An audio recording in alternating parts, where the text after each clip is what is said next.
50 साल पहले साहस और हमारी जेब में रखे स्मार्टफोन से भी कम क्षमता वाले कंप्यूटर्स का इस्तेमाल करते हुए इंसान ने चांद पर कदम रखा। वो था अपोलो मिशन। और आज हम वापस जा रहे हैं, लेकिन ये केवल अपोलो मिशन का रीबूट नहीं है। हमारे पास बेहतर तकनीक है, ज्यादा अनुभव है और एक नया नाम है, आर्टेमिस। बिल्कुल सही, लेकिन यहाँ एक अहम अंतर है। आर्टेमिस सिर्फ चांद पर झंडा गाड़ने का मिशन नहीं है। ये एक सावधानी से तैयार किया गया प्रोग्राम है जिसका उद्देश्य एक बड़े सवाल का जवाब खोजना है। क्या इंसान डीप स्पेस में स्थायी रूप से रह और काम कर सकता है? मतलब ये स्प्रिंट नहीं बल्कि एक मैराथन है। चलिए इसे चरण दर चरण देखते हैं। इसकी शुरुआत आर्टेमिस 1 से हुई, जिसमें अंतरिक्ष यात्री नहीं थे, सही? वो नींव थी। SLS लॉन्च किया, जो अब तक का सबसे शक्तिशाली रॉकेट है, और ओरायन अंतरिक्ष यान को चंद्रमा से भी आगे भेजा।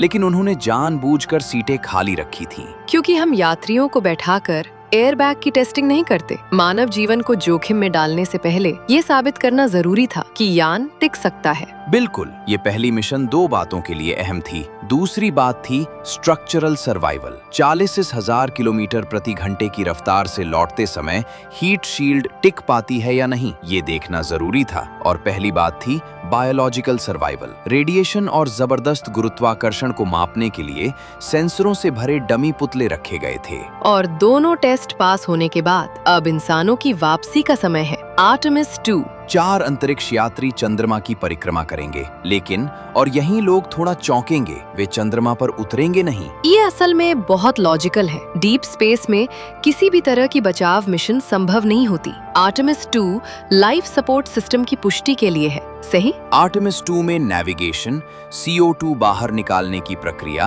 और मैनुअल कंट्रोल की जांच की जाएगी। मुख्य कार्यक्रम से पहले की ये फाइनल एग्जाम है। और उसके बाद आर्टेमिस 3, एक ऐतिहासिक लैंडिंग। लेकिन जहां अपोलो उतरे थे उस इक्वेटर पर नहीं, इस बार इंसान पहली बार चंद्रमा के साउथ पोल पर उतरेगा। साउथ पोल पर उतरना एक नाइटमेयर है, लेकिन वहां जाना जरूरी है 2 वजहों से। दूसरी वजह है रिसोर्सेस। हमारे अनुसार साउथ पोल के स्थायी छाया वाले गड्ढों में पानी हो सकता है। और पहली वजह है प्रेपरेशन। हम सिर्फ खोज नहीं कर रहे, हम ये परख रहे हैं कि क्या हम चंद्रमा पर रह सकते हैं, मिट्टी से पानी और ऑक्सीजन निकालकर। अगर हम चंद्रमा पर ईंधन और हवा बना सकें, तो हमें सब कुछ पृथ्वी से ले जाने की जरूरत नहीं होगी। मंगल पर बसने के हमारे सपने के लिए ये बेहद जरूरी है। बिल्कुल, और इन सब का सहारा बनने के लिए हम गेटवे बना रहे हैं, एक स्पेस स्टेशन जो चंद्रमा की कक्षा में घूमेगा। इसे कम गुरुत्वाकर्षण वाली प्रयोगशाला और डीप स्पेस डॉकिंग के लिए एक अड्डा कहा जा सकता है।